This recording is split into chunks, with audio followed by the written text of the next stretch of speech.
오늘 우리가 읽은 이사야서 41장은 이스라엘을 도우신 하나님의 은혜에 대해서 설명을 하고 있습니다.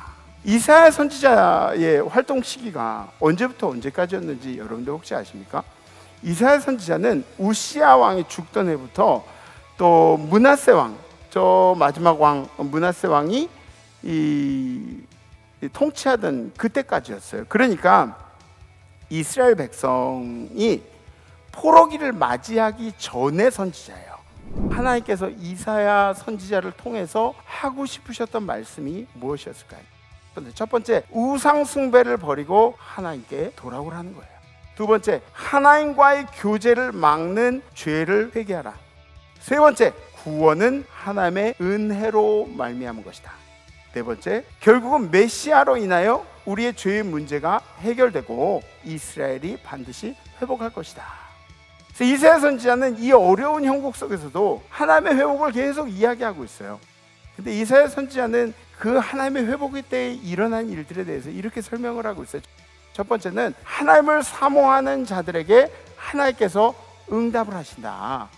17절에 있는 말씀, 가련하고 가난한 자가 물을 구하되 물이 없어서 갈증으로 그들의 혀가 마를 때에 나 여호와가 그들에게 응답하겠고 나 이스라엘의 하나님이 그들을 버리지 아니할 것이라. 가련하고 가난한 자, 포로 생활을 하고 있는 이스라엘 백성들을 뜻하는 거죠. 그 가련한 백성들이 여호와를 사모할 때 하나님께서는 절대 그들을 모른 척하지 않으시고 버리지 아니하시고 그렇게 기록하고 있는 거예요.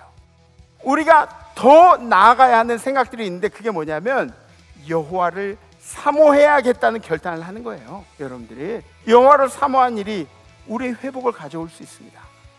두 번째, 메마른 심령에 하나님의 은혜를 마르지 않게 부어주신다고 하십니다. 내가 헐벗은 산에 강을 내며 골짜기 가운데 샘이 나게 하며 광야가 못이 되게 하며 마른 땅이 샘 근원이 되게 할 것이며, 우리의 심령이 세상을 사는데 찌들어 있어서 세상의 걱정, 근심 이러한 것들을 가지고 힘들어하고 어려워하고 그래도 하나님께서는 매일매일 새로운 은혜를 주신다는 거예요. 절망스러운 상황에도 필요한 것으로 채우신다는 거죠. 내가 광야에는 백향목과 시띠나무와 화석류와 들감람나무를 심고 사막에는 잣나무와 소나무와 황양목을 함께 두리니. 사막에 그리고 잣나무와 소나무를 보신 적 있으신가요, 여러분들? 하나님은 우리를 위해서 말도 안 되는 일들을 행하시겠다고 말씀하십니다.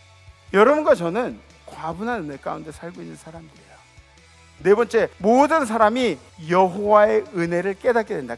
무리가 보고 여호와의 손이 지으신 바요 이스라엘의 거룩한 이가 이것을 창조하신 바인 줄 알며 함께 헤아리며 깨달으리라. 아멘. 현재를 살아가는 우리들의 모습은 죄인이에요, 죄인. 그런데 하나님이 약속해 주신 우리의 미래는 뭐죠? 천국입니다. 소망입니다, 소망. 그러한 우리들을 위해서 아들을 내어주시고 죄를 씻어주시고 영원한 삶을 우리 가운데 약속을 해주셨습니다. 죄인에게 합당하지 않는 은혜, 우리가 죄인인 그 자체로는 절대로 받을 수 없는 은혜를 하나님께서 우리에게 베풀어 주신 것이죠. 하나님의 말로 할 수 없는 은혜, 고개를 숙일 줄 아는 여러분들 되시기를 주님의 이름으로 부탁드립니다.